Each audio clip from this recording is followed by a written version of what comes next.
Yeah, so you want to talk about, basically what kind of thing is a human person. And it's a question each of us can ask ourselves, sort of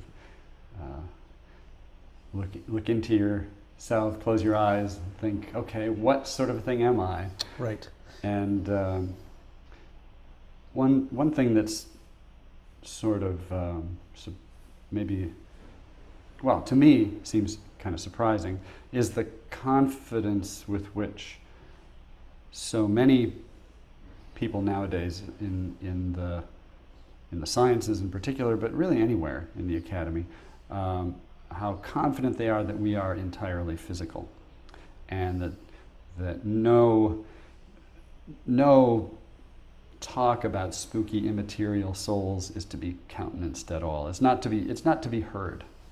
Well, what's of interest about that for the Christian community is historically Christians have thought that we aren't just physical beings, that we have an immaterial soul, and so I think it's disconcerting for some to be hearing from the academy that, well, we all now know that, of course, that's not true. Yeah, and when you think about it a little bit, you realize it's not just that Christians have thought this, it's that everybody has thought this for eons. And the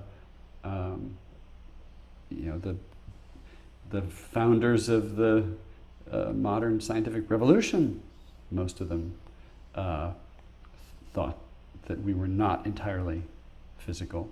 So what is it that's changed in the last, say, 100 years that has made it clear to us that there's no such thing as a soul?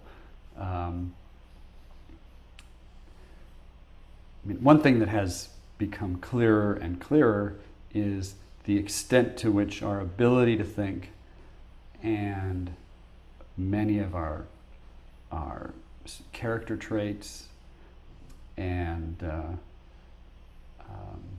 lots of aspects of who we are dependent upon the brain in very complicated and deep ways.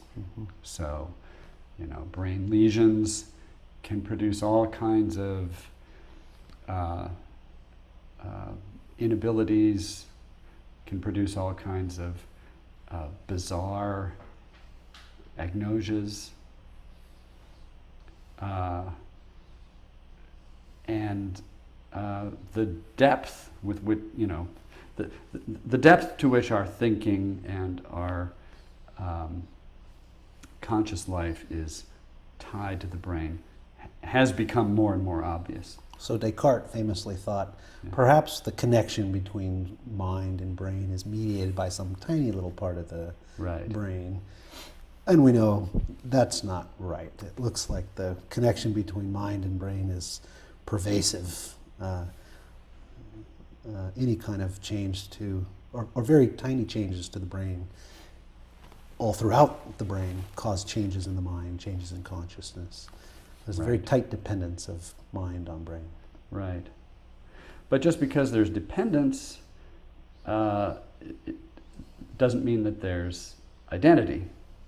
So I'm also dependent upon my glasses for seeing, and I'm dependent upon lots of things that aren't, strictly speaking, part of my body to do things.